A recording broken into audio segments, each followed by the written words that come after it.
l'un des autres ingrédients du personnage, c'est que c'est un résistant. Alors, sur ce point-là, je ne lui dénie pas du tout le qualificatif de résistant. Il était dans le bon camp au bon moment, ou au mauvais moment. Ça n'était pas si fréquent pour qu'on ne le reconnaisse pas, ce qui est tout de même une qualité, qu'il faut modérer par le fait que c'était un petit résistant. Ça n'était pas Étienne d'Orve, ça n'était pas Jean Moulin, c'était Stéphane Hessel, qui était à Londres et qui ensuite a été arrêté en étant parachuté.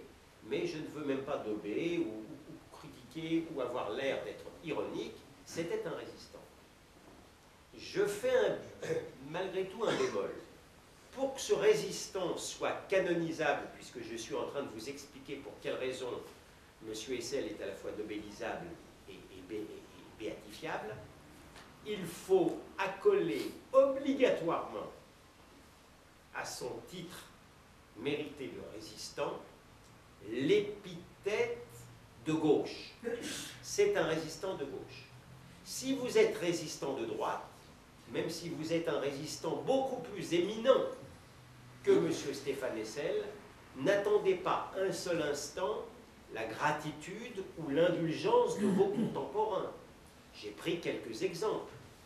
J'ai bien connu, et je m'en flatte, Alain Griotret, qui était le plus jeune résistant de France et qui avait été des états de service incomparables avec l'objet de mon étude.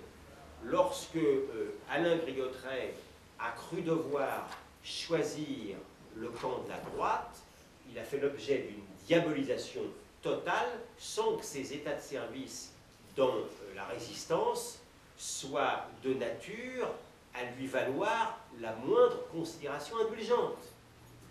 Même remarque pour Jacques Soustel, que j'ai également connu et un peu défendu, et ça a été pour moi un honneur. C'était un résistant incomparable, et pourtant, parce qu'il a cru devoir prendre le parti de l'Algérie française, il voulait surtout que la France conserve le Sahara, dont elle avait contribué à découvrir le pétrole. Je ne suis pas du tout dans l'appréciation de son parti pris, ce n'est pas l'objet de ce soir, mais il a suffi que Jacques Soustel soit résolument à droite pour qu'on oublie totalement sa qualité de résistant. Donc tout ça pour vous dire que résistant de droite est une sorte d'antinome, alors que résistant de gauche est une sorte d'obligation morale. Voilà comment on se situe. Donc on n'est pas là dans l'imposture, ou si c'est une imposture des temps qui se veulent modernes. Monsieur Stéphane Hessel n'est pas responsable, en tous les cas, de cette situation.